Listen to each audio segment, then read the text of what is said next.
Hey, folks, this is Rabble Rousing Rich Bergeron. Ladies and gentlemen, the tornado Tony Pennicamp.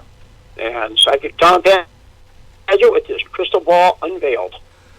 Red hot. Right. Well, we had some action over the week. I'm not going to go back 2 weeks. We didn't do the show last week, but I do have to mention that predictably, the big heavyweight fight went down as expected with Tyson Fury and Derek Chisora.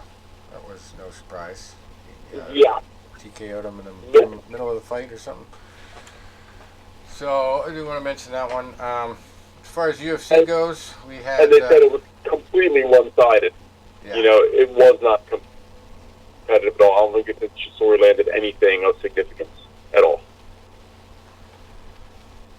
Yeah, basically, I mean, I didn't see any of the fight. I just saw the reunion in the locker room after the fight, and it was almost like the thing was a work or something from the Japanese days, where they used to do those in the UFC. Well, not in the UFC, but in like Pride, and MMA, and wrestling and all that, because they were just too chummy, and like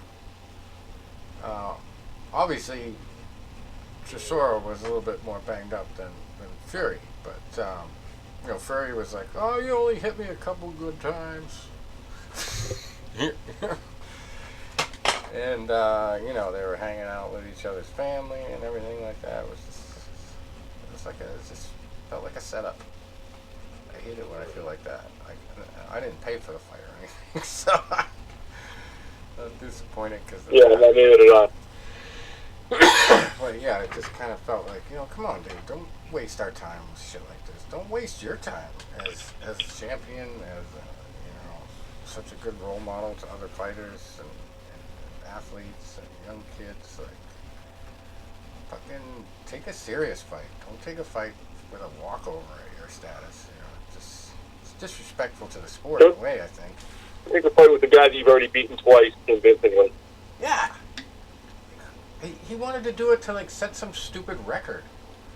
I forget what it even is now. It's so insignificant. But anyway, yeah. I like Tyson Fury. He's a great guy, but that one just is like, come on, dude. Stop playing games. Anyway, speaking of playing games, the UFC has started to develop some big rumblings related to UFC 282. Some of the media is criticizing some stuff. Josh Thompson came out recently. Obviously has some experience in the cage. Now, he came out recently and really fucking laid into Dana White. Basically because he sees what happened there as just a total failure on the organization's part in the last two fights, because we didn't really have much controversy going into that fight. There was no real controversy in any of the decisions. No split decisions. So many stoppages. Jesus. Just about every fight was a stoppage going into the main event, the co-main event, and the main event. Every fight was a stoppage. What am I talking about? It was that decision. Yeah. First mistake I made was picking the $8 guy who had 6 submissions in a row or something like that in the first round. And he had a good first round, actually, from what I saw of it. This guy, Cameron Simon, was the more durable fighter. And, he was obviously the heavy favorite for a reason. I think they're both pretty really good records. But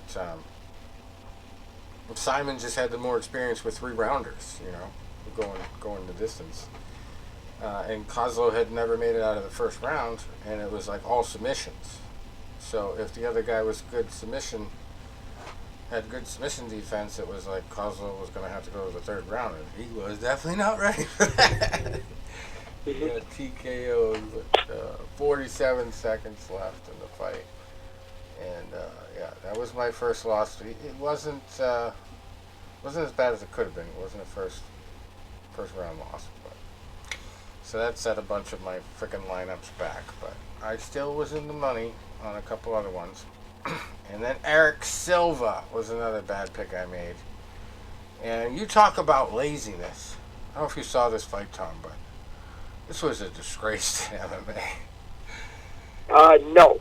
This guy basically sat in the grappling No, position where he wasn't close to getting choked out, but he didn't really have to struggle to avoid punches or anything like that. Like, he just sat like for half of 2 rounds in a comfortable position, avoiding getting choked out, but not doing anything to get out of the hold.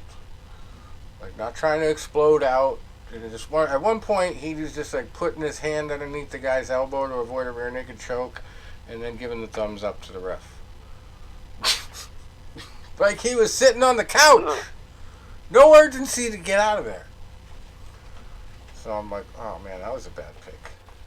But every pick from then on was correct on all my cards. Unfortunately, there was just so many knockouts. You had to have the perfect alignment of the knockouts to win the big money. But the guys that did get my knockouts, Billy Quarantillo, I picked him. Chris Curtis got a fantastic knockout. Quarantillo was in a pretty tough fight with Alexander Hernandez, but he started turning the tide going into the second round. He got beat up a little bit in the first, but I mean, even the announcers were saying this is what this guy's mentality is and what his record shows, that he's, he comes back from adversity, and that's exactly what he did. And then Joaquin Buckley. Yeah, and you know his cardio had to be good to hang in there, because he was hurting early. He broke that But good guy. for him. Broke him in that second round. With just 30 seconds left, it was over. And I was yelling at the TV. I was so excited to see that kind of come back. I think that should have been the fight of the night. I don't know what ended up being it. And then Chris Curtis seemed to be just going very tactically. Joaquin Buckley was challenging him pretty good in the first round. Second round comes around, and Chris just unloads a punch from hell right down the middle. Kind of reminded me of the George Foreman punch that got him the title after his comeback all those years later. Oh, yeah. Michael Moore with that straight right hand. It was just so short. Didn't even seem like it had that kind of power on it, but it leveled Michael Moore. And then the same thing happened to Joaquin Buckley. He just walked right into a clothesline. And then at middleweight, fight I did not pick at all. Edmund Shabazian won by TKO in the second round over Dolce Lungiambula. I didn't really watch that one that closely. But this other one was pretty easy to predict, and you got a 9 times out of 10 pick the heavyweight fight on the card, especially if it looks like you can pick an easy winner. And Jairzinho Rosenstruck against Chris Daukaus. We just saw the other Daukaus brother get leveled pretty early in the fight, and I looked at his record and I was just like, yeah, this guy doesn't look like he's been having a good day in the cage lately.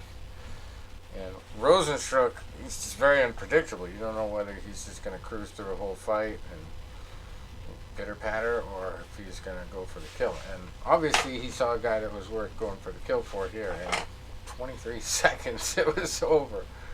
So I was smart enough to have at least one lineup with him in the MVP, and just about every other lineup I picked him.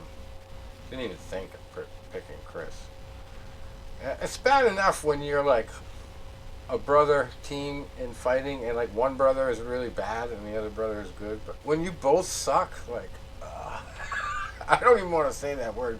You're in the UFC, so you don't suck, but I mean, you look at their records in their last few fights, they're like becoming the opponents for the UFC at heavyweight. Well, this guy's a heavyweight. I think the other. Yeah, so I think Daukaus, he's going to have to get his old job back. What's that? In the Philadelphia Police Department. Oh, He was a police officer in Philadelphia. Yeah, well, And he quit. if he ever has to wrestle a crook, they're probably going to get away. That was not good. he gets into a fist fight either. That's not going to go well with a bigger guy.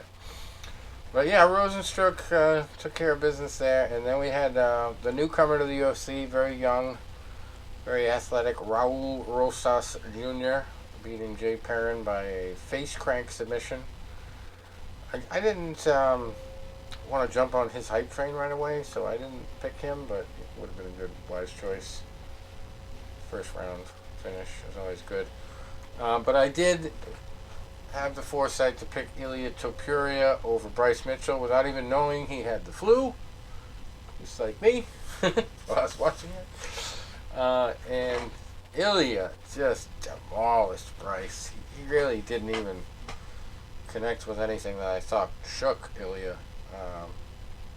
He had really a few bright spots, and he had 2 black eyes at the end of it, so did not represent himself well. And he's just a very polarizing and popular figure, so I understood why a lot of people backed him. He said a lot of anti-vax stuff and got into the schools and the masks and all that shit when COVID was going on. So, he's got a big following on Facebook too. He does all these videos of him at the farm and shit like that. But the more I started watching his stuff, I was just like, this guy's got no hope. And I looked at his record, and yeah, he's undefeated, but who is he beat compared to this Ilia Topuria guy? And then Tom brings up the fact that, some of these foreign wrestlers and the guys from all the stands are starting to take over the wrestling and the grappling in the UFC and MMA. Guys like Bryce Mitchell don't really have a chance anymore.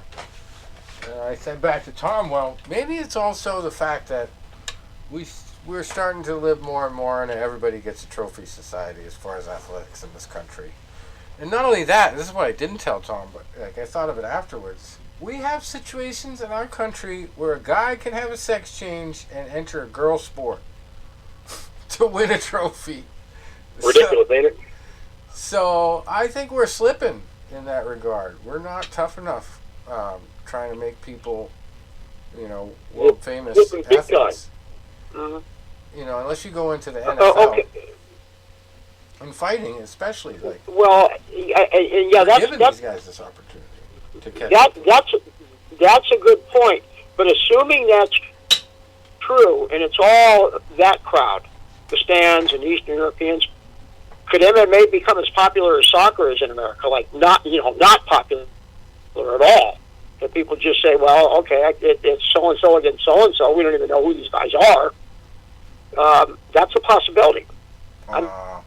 Because the guy that started that thread, it was just giving cartwheels about that possibility, that there won't be any American fighters. He was very racist also. There won't be any white American fighters. And he was thrilled about that. Yeah, there's it's just an open-ended...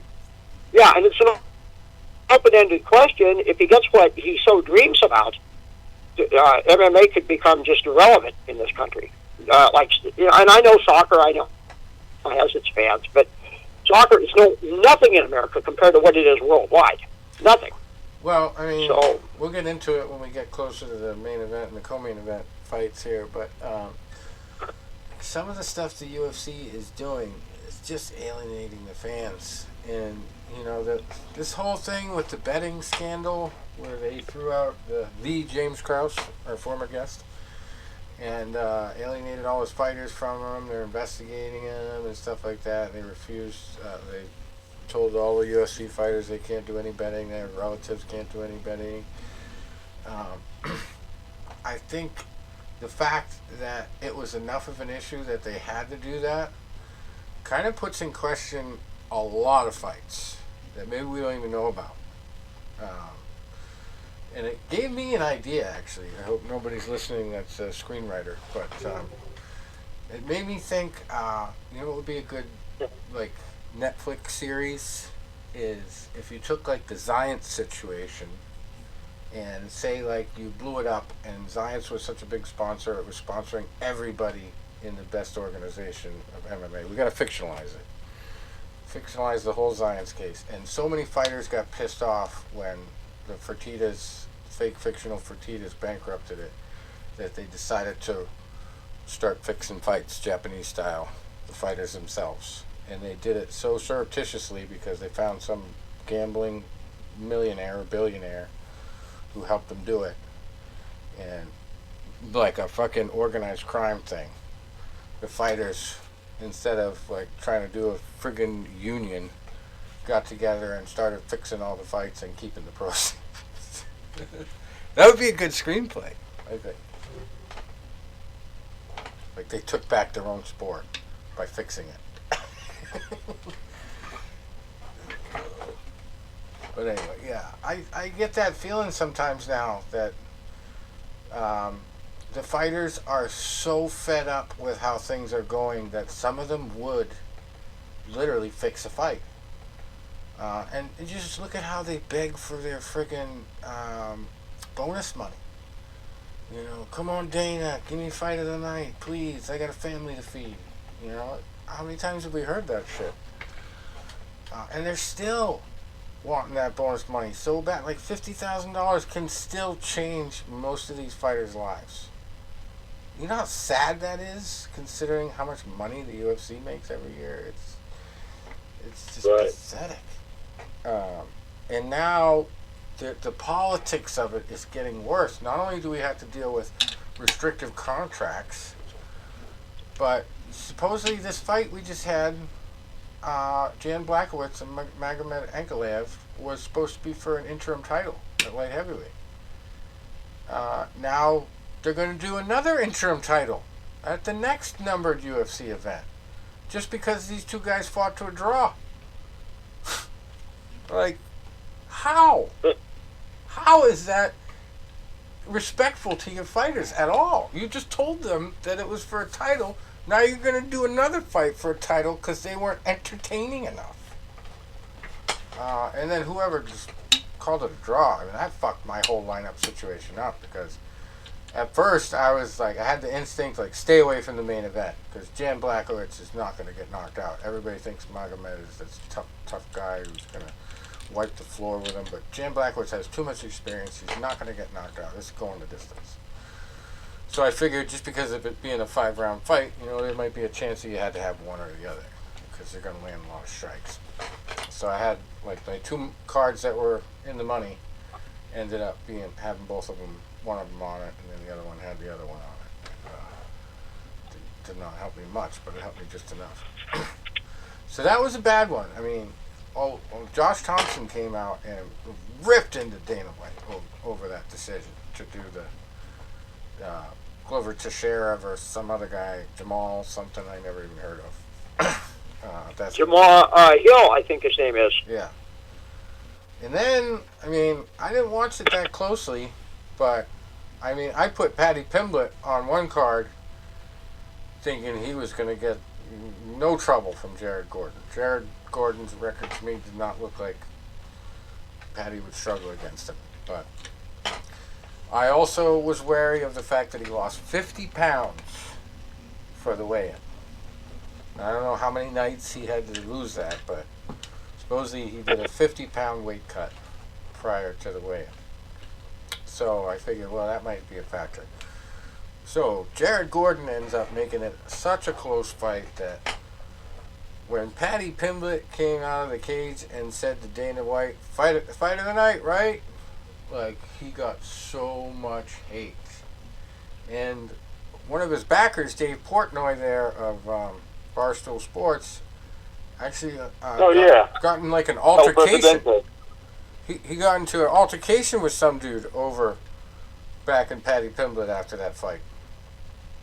I don't know if it was Jared Gordon's corner or somebody in his training camp, but I read something briefly about that. I just don't have the details right in front of me. But the crowd was livid. They thought Jared Gordon won the fight. And for it to be a unanimous decision and for Paddy to act like there was no issue at all, it wasn't even a close fight, and then Ilya Topuria got into it with the post-fight press conference.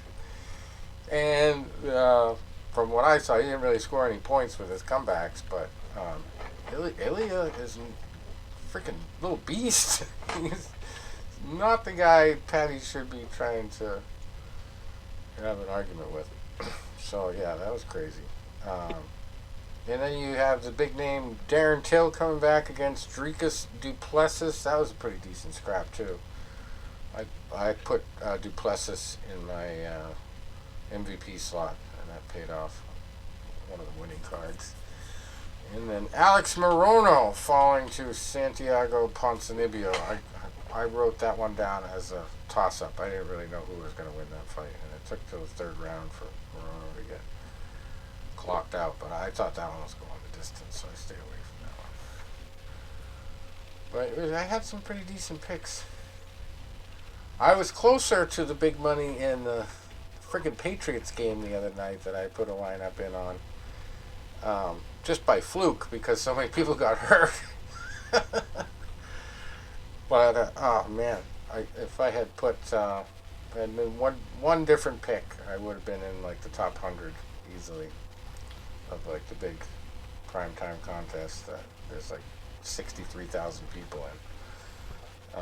I think I ended up like 810th because I was smart enough to put the Patriots defense in the MVP slot. Not thinking Murray was going to go down, but just thinking, well, who knows? They'll score a freaking touchdown. Hopefully. Oh, they did. But I've never seen an NFL quarterback go out on a weaker play. Nobody even really touched him.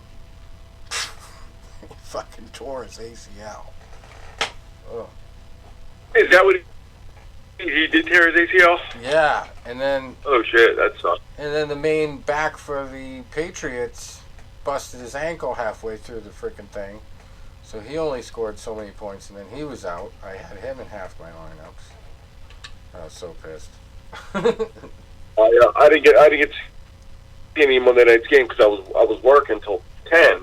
I didn't get up until 10:30. I was kind of following it on my phone because we don't have ESPN at our camper. And then but you're saying about weak injuries. Eagles had a quarterback about 20-some years ago when I was in college. I played for the Detroit. His first name was Rodney Peete. Rodney Peete always smiled.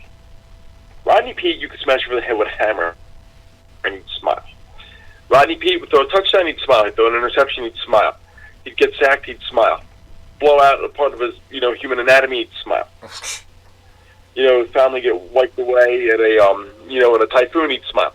So they're playing on Monday night. They're playing against Dallas. So of course I'm all wound up as usual. He drops back, tears his Achilles, and fumbles the ball. He reached for his Achilles, not the ball. But I was saying like that. I'm talking about a weak sauce injury. It's like he dropped back, and he just dropped back, and next thing you know, he's on the ground, and he's like grabbing his leg. I'm like, what the hell did this asshole do? He just fumbled the ball. But that was tearing his Achilles.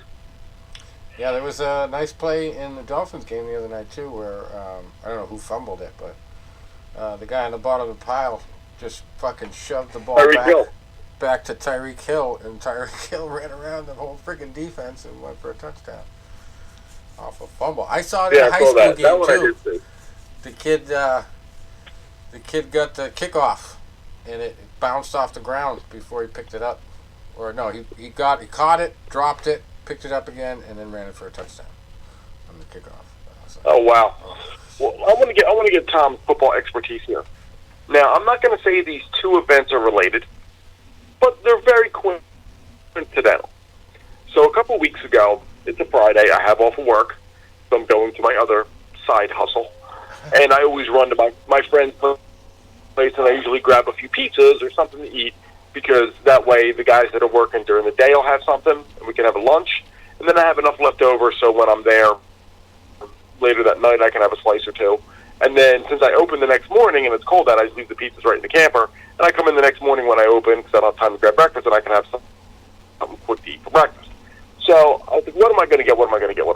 I'm going to get the pizza designed personally by Eagles legend Brandon Graham, So we get the Brandon Graham Sack 55 Detroit, and I'm like, since Brandon follows me on social media now, I said, I'm going to take a picture of us holding the box with his sticker on it and each guy holding a slice.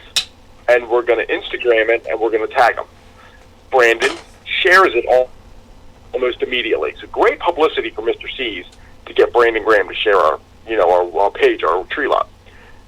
The last 2 games since that happened, the Eagles have had 2 dominating wins. The Eagles have had 13 sacks, and Brandon Graham has had 4 of them. Now, I'm not saying these 2 events are related, but the coincidence is just a little too much to overlook. Yes, sir. Nice. How about that Baker Mayfield? Did you see what he did the other there night? you go. Speaking of football and Tom. Who's that? Tom knows that guy, doesn't he? Baker Mayfield? Miracles never cease. We live in a magical universe, and this is hilarious because I despise the ownership of the Cleveland franchise. Maybe they were right in getting rid of him, but they did it so wrong, and it's just backfired because maybe Deshaun Watson's finished. Maybe his career is over. Because normally in the NFL, it's known that when your career is done, Cleveland will overpay you when your skills are gone. So you can go there. It's a good retirement thing, and they paid $230 million, and Watson's just got me back to watching again just to laugh. I mean, it's been terrible. And here Mayfield goes out to L.A. and works the kind of miracles that he did in his first and third years in Cleveland. That was awesome to me. Especially his headbutting of the other players without a helmet on. Obviously, that's dangerous. You would never recommend it. But, I mean, oh, man. That's got to be a thing that people just see it on the team and they're like, wow, this guy is for real. He is a tough dude. Well, one game doesn't make a career, but maybe, again, I'm not a football guy. You guys know more than I do. But, I mean, I guess every team has a different style. Kind of like fighters have styles, and they said that the setup in with the Panthers was just terrible for Baker. Well, said maybe he could find a better place. The famous thing with every and quarterback... maybe L.A. might be a place. Every quarterback who ends up sucking it up for one team or another, the famous thing that his supporters will always say is, he doesn't have the protection he needs, And I think that team gave him the protection he needed that night. And also... he must have just had an automatic, Zen moment when he showed up to practice that first day because he seemed like he was on the same page with everybody. He had good chemistry. He didn't just come from the airport and, have a bunch of team meetings and talk to a bunch of, management people. He went right on the fucking field at practice and got to work. And, I don't think you would ever be able to duplicate that kind of seamless transition that he made. That impressed me more than anything watching that. Even if my lineups didn't win because of it. I was like, fuck it. This guy impresses me. It was something to watch. And I watched the whole game, too. Anyway, we digress. Going back to the UFC thing, finishing that topic off, the Paddy Pimblett fight was also very troubling because of the decision, and it brought me back to Lyoto Machida's controversial win by decision when he was being hyped as the UFC poster child and, trying to get people excited about karate and all that stuff, long before Stephen Thompson came along, to the UFC anyway. That was the guy, Lyoto Machida. They were promoting the shit out of him. I forget who he fought that it was the controversial decision. But Shogun Rua. Yes, Shogun Rua. That sounds familiar. And it was patently obvious to me at that point that I thought the UFC was able to influence judging for certain fighters. Certain fighters, the judges just had an understanding those guys can't lose. They are the company, the face of the company, and they can't lose. And I don't know how they communicate that to the judges or whether the judges just know they're not going to get another fight again if they rule against these guys. I don't know how it's done, but it's done. And this was a perfect example. Paddy is so popular, they sell friggin' blonde wigs at the events that people wear. and he brings all this big contingency over from Liverpool, and yeah, it's just got a cult following. So if he loses, like, it's bad for the brand. Uh, it's bad for them getting butts and seats and pay-per-view buys and the works. Um, so yeah, not to mention it's probably bad for the bookies in Vegas and all, the big companies like FanDuel and DraftKings. But yeah, it's unfortunate when a guy like Gordon, who knows the opportunity he has if he beats Patty, he has to basically go into that fight and beat him like you would have to beat a champion to take his belt, instead of just getting a fair decision that's not based on name recognition. Yeah, and I remember the early days of the UFC when the hope was that the judging wouldn't be like boxing. I mean, in boxing you kind of know. I mean, that's why I wasn't really surprised Saturday night what happened. And everyone thought that MMA might be different. Well, there were no judges. That made it even better, But yeah, it's getting more like boxing. You can just kind of tell if it's close. Kind of like in elections, if it's close in 5 states, the Democrats are going to get 99% of the votes all of a sudden. It hasn't made a ton of news, but you just know. Another It's side sickening, of and this it's awful. is, we talk about it all the time, the restrictive contracts. We got Paulo Costa in the news because he doesn't want to sign a multi-fight deal with the UFC. He wants to fight one fight at a time with them, which is pretty much unheard of for a fighter of his stature. But there's going to be some waves going on over all this stuff. The betting thing is big, though. Like, I don't see how they can, prevent your family members from betting on you. Like, if I had a brother and he was in the fight game and I support him and I want to bet on him, like, why shouldn't you be able to bet on him? Just because you might be able to get some inside information from him? I think that's bullshit. I don't think they even have the right to do that. I understand you got to take the coaches and the fighters themselves out of the betting, because they're there on fight day. They might hear something from some of the other training rooms or whatever. And that's where that incident came out of, was last second betting. So obviously somebody got wind of an injury and alerted some friends to put some heavy bets on at the last second. And that's like insider trading type of betting stuff. Obviously you got to look at that, but to take it to the extreme of, like, if we find out your fucking brother, sister, second cousin bet on this game, you're gonna get suspended. Bet on this fight. I don't think they can do that, but they're doing it, and they're trying to make it look like everything's all legit. But the other side of that issue is that's what you know. What don't you know about?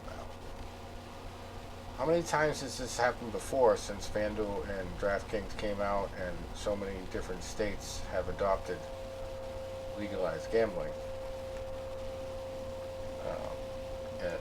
Even the lineups, too. People are winning money on just the fantasy lineups. So there's just all kinds of money to be made if you know the outcome before it happens. I would not put it past some fighters to be like, look, I'm not making enough money. The UFC is not paying me a good paycheck. I'm going to fucking take a dive.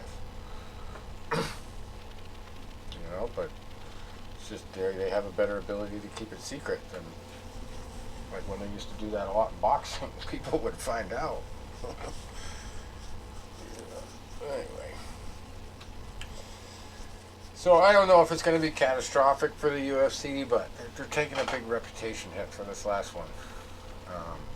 Everything was going really good up until that point, too, on that card. It was a good card. One of my favorites so far this year.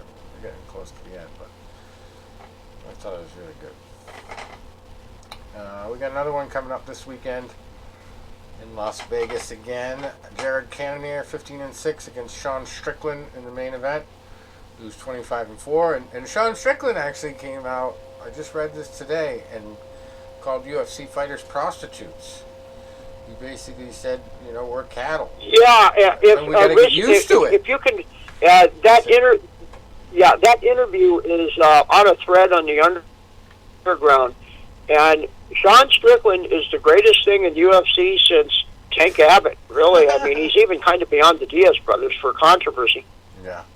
And that's why I'm kind of pulling for him. I mean, because he's so, just the stuff he says. I mean, on this interview, I didn't even want to get started. I don't know, we'll be here till midnight, but it's just so hilarious. Because I guess it is Cannonier. I guess Cannonier is the killer gorilla. Yeah. And they were asking him, well, are you worried about this fight? He's, well, look at his nickname, Killer Gorilla. I'd rather have him Curious George. I wouldn't want to share a cell with him. I wouldn't want him as my cellmate, but I mean, I wouldn't want him standing behind me at midnight if I'm on an ATM machine. I mean, full one-liner. And then he was talking about a guy that he sparred with, and I guess he cut his hand on his filthy mouth, and he says, "Wow, no, this guy's filthy. Where's he from?" And someone said, "Moldova." Mm-hmm. And he looked at the juror and said, "Well, you look like you're from Moldova." I mean, it just goes on and on. You got to see this. It's just classic. So, see how he does. So we got a lot of foreigners on this card, a lot of hard to pronounce names, but co-main event, we got lightweights Arman Sarukian, 18-3, and Damir Ismagulov, who's 24-1. Flyweights in the next one, Amir Albazi, 15-1, and Alessandro Costa, who's 12-2. We got Bruce Leroy, Alex Caceres, 19-13 at featherweight. Talk about name recognition. I think that guy gets special treatment. I think no matter what, win or lose, he'll just be one of those guys that hangs around forever, just based on name recognition. I've never seen a more up and down fighter too. Like he'll win 2 fights, lose 2 fights, win 2 fights, lose 2 fights. Just never has any real consistency. Sometimes looks really good. Other times he looks like he never should be in the cage at all. Well, this time he's fighting a very experienced guy in Julian Erosa, 28-9 at featherweight. You have a tough time with him. Then Drew Dober, 25-11 at lightweight, fighting Bobby Green, who's 29-13-1. We got middleweights Cody Brundage, 8-2 against Michael Oleksiuk. Definitely butchering that. He's 17-5.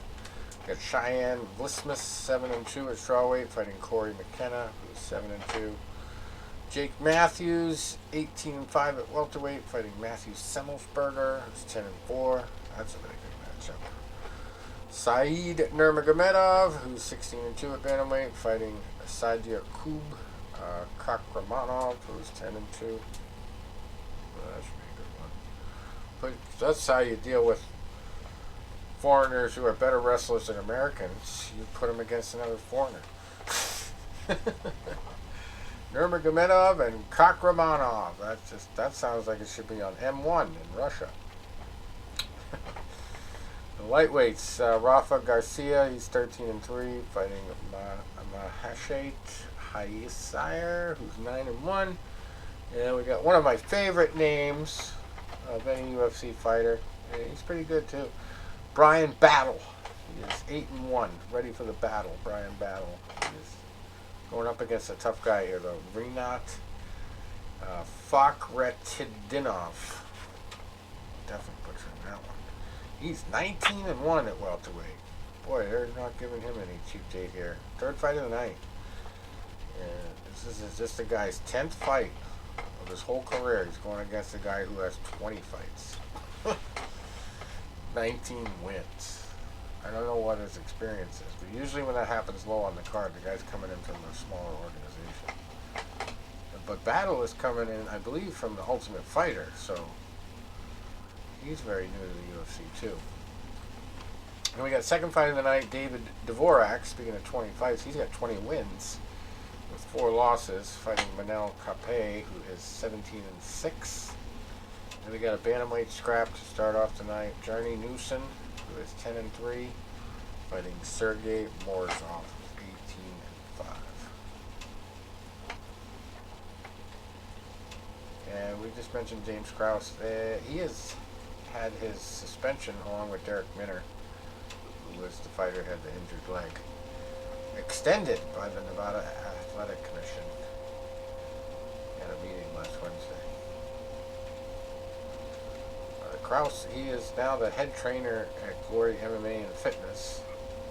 Minner was a former UFC featherweight. They kicked him right out of the organization and suspended him for failing to disclose the injury.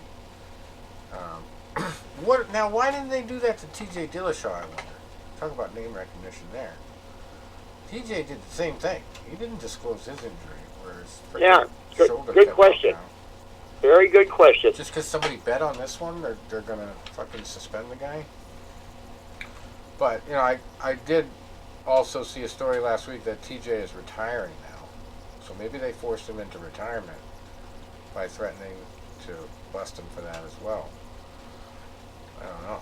But obviously the injury was significant enough to cause him to lose the fight, and it might have caused his retirement. Ridiculous. But yeah, it's a pretty decent story. Alright, so boxing. Let's get to the boxing schedule and results. Last week, obviously, was not a bunch of huge fights on. Tony slept through the big one. That's right.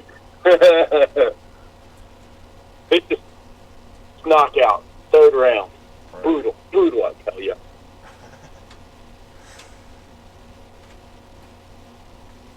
We'll check the schedule here.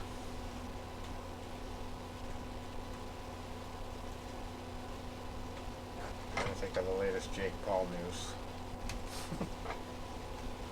Didn't he get some kind of belt? I think Scully was going off on that today. Oh, Scully was pissed about that. Yeah, he got some kind of belt. Pissed. WBO or WBC. Forget which one. Well, I like John, because John will pull no punches, you know? Yeah.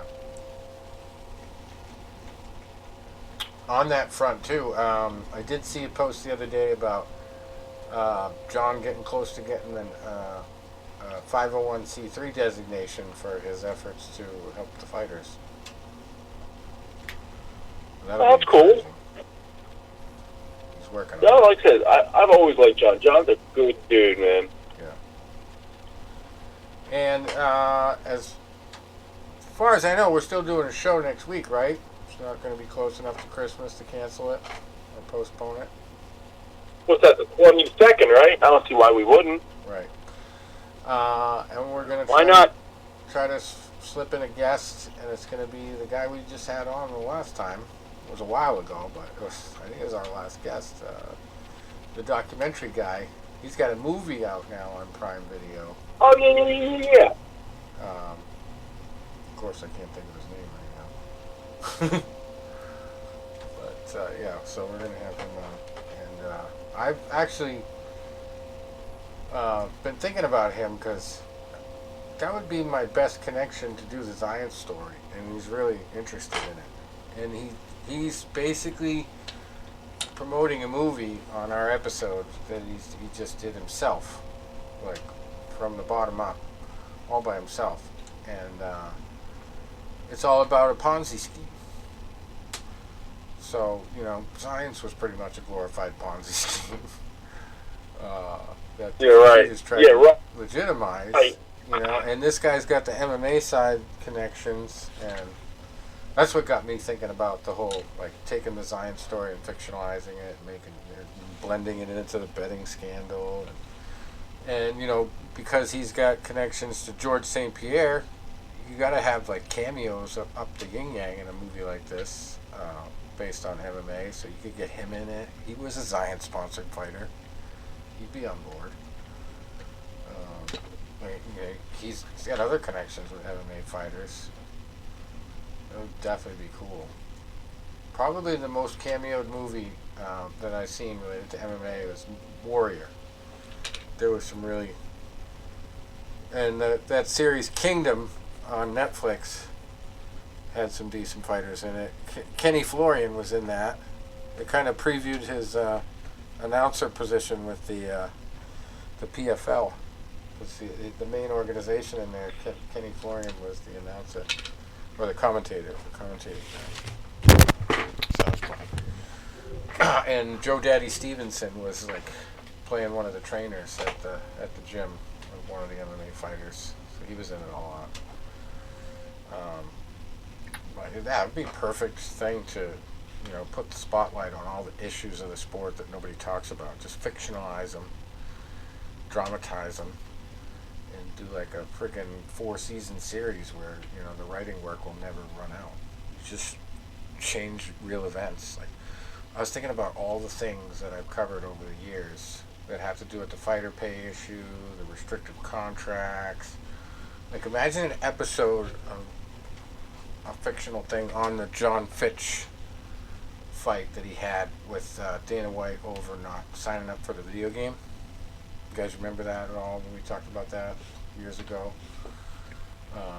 I think we've brought it up a few times, just in recent years, but it was like one of the UFC games, and John Fitch was already on Dana White's bad side because, as Tom says, some fighters like to wrestle fuck a little too much. And they're not very entertaining. It's just all wrestling. John Fitch was a great wrestler, but he used to always get like close decisions, and people don't always like that type of fighting. That's heavily wrestling based. So Dana White already didn't like him for that fact, and then Dana White was trying to set him up for video game rights, and John Fitch took issue with the fact that they wanted his lifetime rights. So he could not be in any other video game, ever. So he balked at it, wouldn't sign the contract, and they threw him out.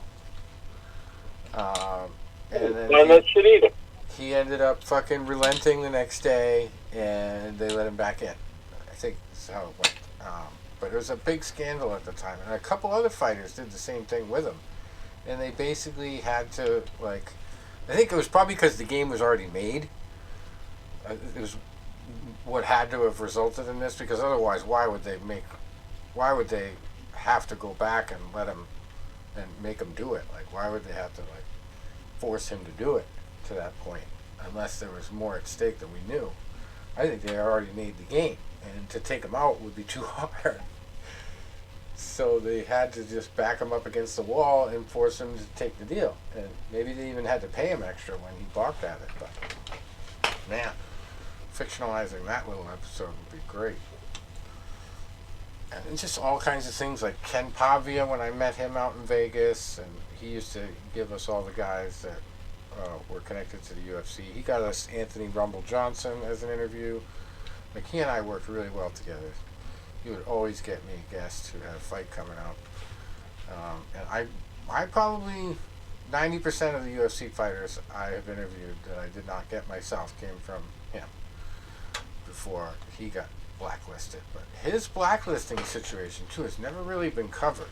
I don't think anybody but me got that full story, because he was talking a lot to me at that time. But Dana White, like, told him his girlfriend was going to leave him, he was going to die broke, like, and Dana White used to be really good friends with him.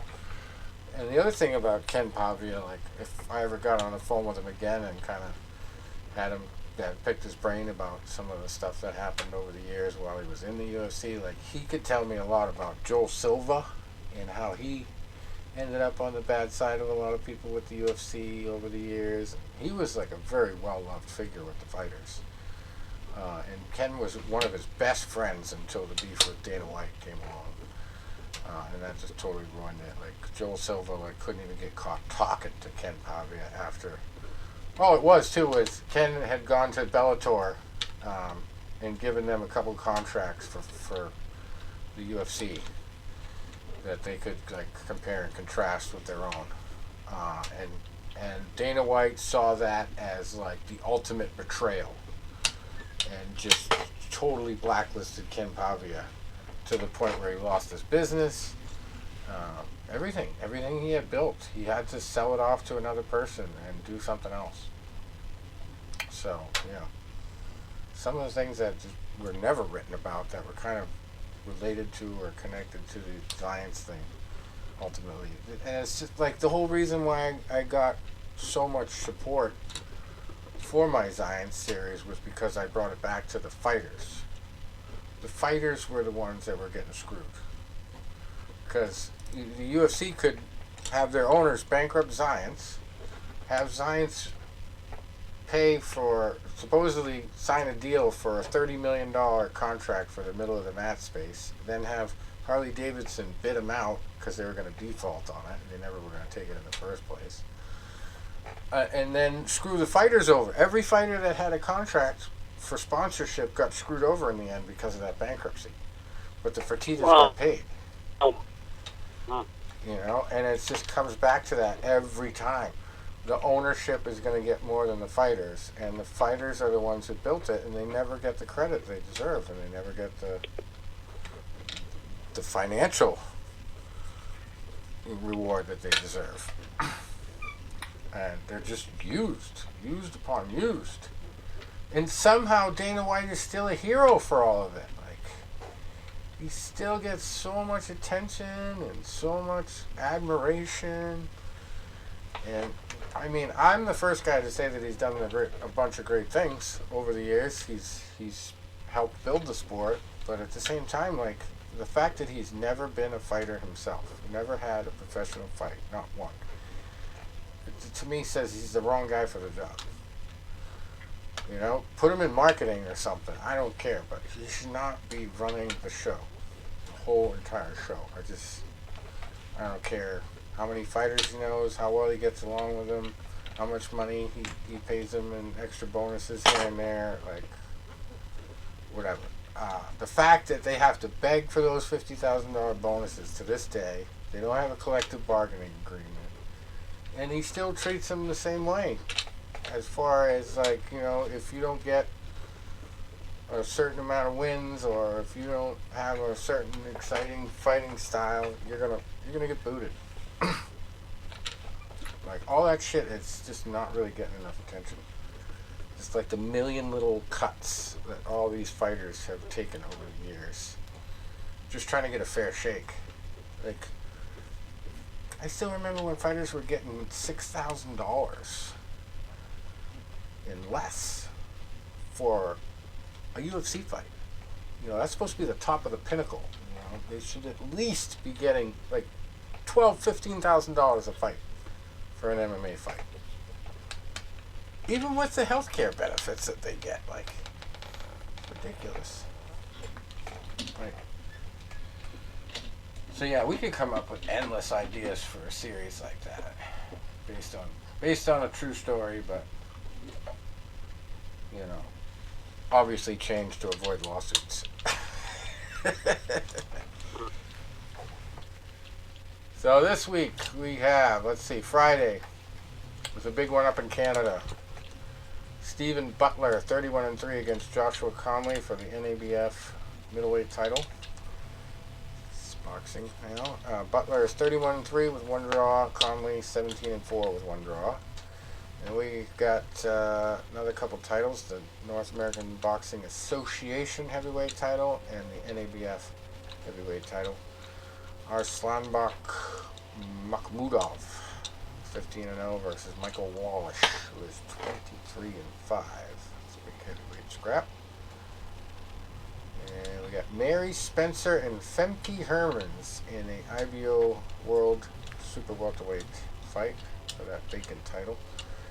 Mary is 7-0. Femke is 13-4. I don't know if Mary is a guy's name here. Doesn't say female super welterweight. You don't know anymore, dude. That is that's a new one. I've never heard of a guy named Mary. Sounds like a sequel to A Boy Named Sue.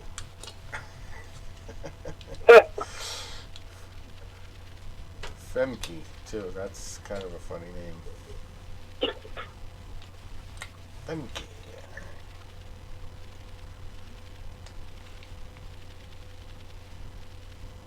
It's Friday. Let's see about Saturday.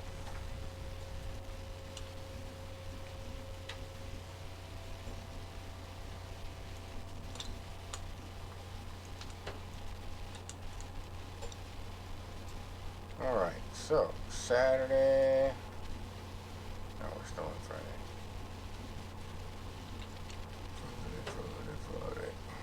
Here's one on Friday in the UK too. Raza Hamza, 17-0-1 against James Beach Jr., who's 14-3 for the IBO Continental Featherweight title. And we got some opponents on this card, boy. Connor Downs, 4-0, fighting Reynaldo Cagina, who's 15-72-5. And then you got our for sure mismatch of the week. Cannot be beat here. Corey Gibbs, he is 17-0, fighting the unmighty Jamie Quinn, who is 140-2 at lightweight. Yep. Unless there's a fix, I don't think Quinn is winning that one.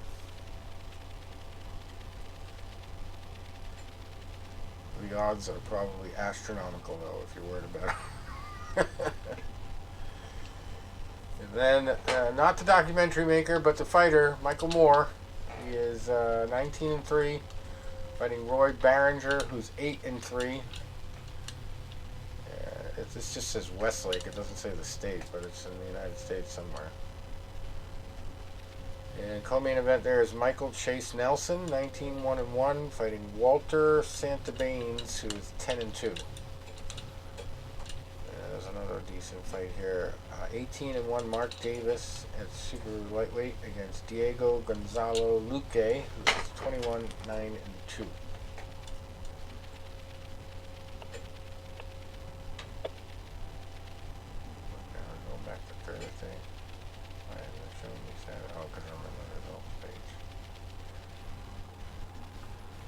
That's why. Go to the schedule page.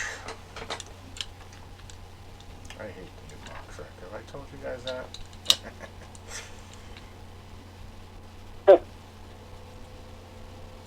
Freaking box record. Alright. We're gonna hit 3 stars and above.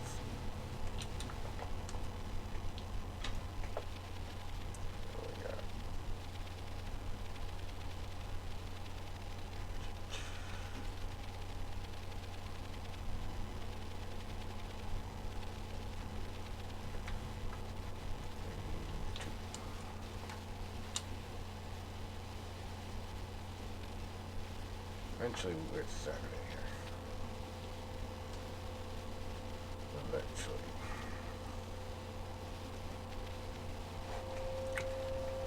It's confusing too how BoxRec is now like mixing all the amateur action in with the pro stuff.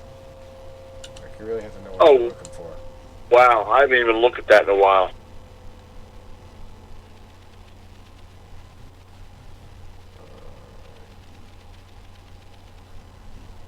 Finally it's a Saturday. I don't even know what country this is, but we got Luka Plantic, number 41.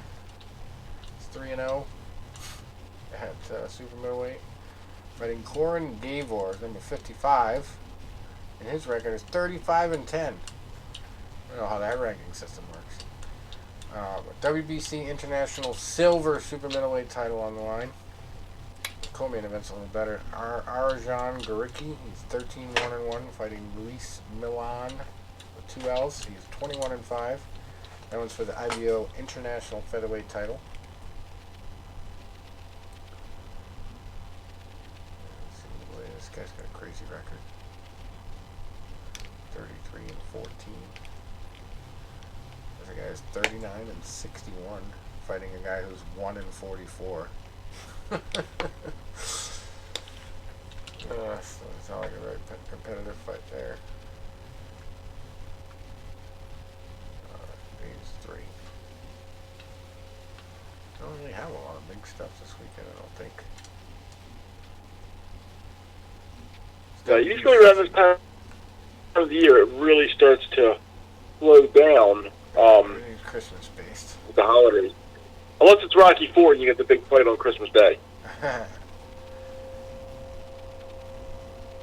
hardly ever happens. Oh, here's one over in Germany. It looks like Fiat Arslan in the main event. 52-9-3. Fighting not Junior, but Jackson Dos Santos, who is 22-14 at cruiserweight. It's a decent fight. No title or anything on the line. We got a couple co-main event fights also in Germany, where somebody's always got to go for titles, youth titles. Anas El Abid fighting Jamshid Nouristani. Abid is 10-0. Nouristani is 6-0. That one's for the IBO World Youth Middleweight title.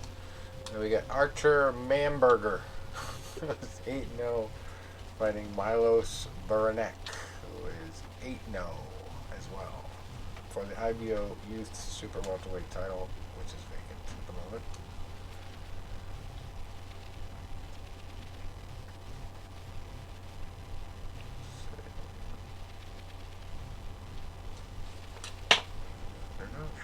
They're not really showing me the 3-star fights, I don't think, here. Showing me like every fight. It's some lousy fights in these returns they're giving me. Oh, you know what? I probably didn't click the box. Submit. That's what happened. That'll narrow it down. Aha! I have found the good fights. Okay, this is another foreign country. WBC Silver Welterweight title. Tulani Mbeng, 19-1, fighting Suleimani Sissoko, who's 15-0. Welterweight fight there. And then another one over in the UK. It's worth mentioning here. Rocky Fielding, 30-2.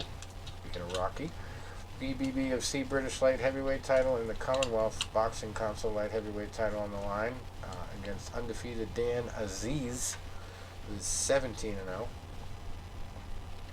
I don't even know how to properly even think about pronouncing this guy's last name. Armand Xoxhaj. That's how you spell his last name. Xoxhaj. Xoxhaj. I don't know. Your guess is as good as mine. Maybe it's a Z sound.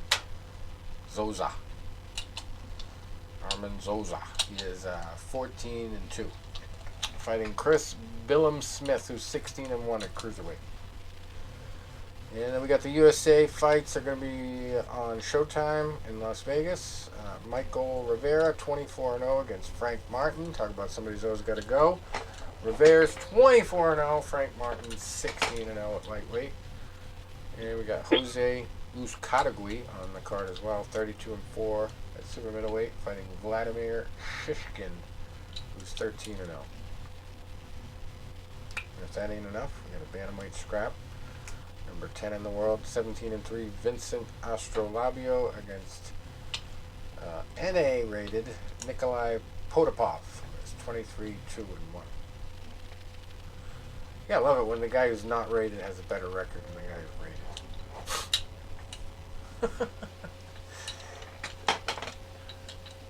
Man, he just fights nobody, so that's why he's not rated. WBO interim world super bantamweight title is on the line in looks like Argentina. Deborah Anahi Dionysius, 34-4, fighting Marcela Eliana Acuna, 51-8-2 in super bantamweight. Those sound like female names too, and it's not telling me that's a female belt again. I've never seen a guy named Marcella or Deborah. Who knows? The Transition Fight League. That's what they're fighting in. We don't know. Alright, so now we're going into the next week. That's actually, that one I just mentioned is Friday the 23rd. I'm getting ahead of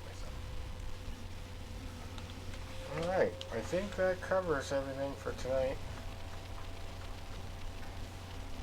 All I had.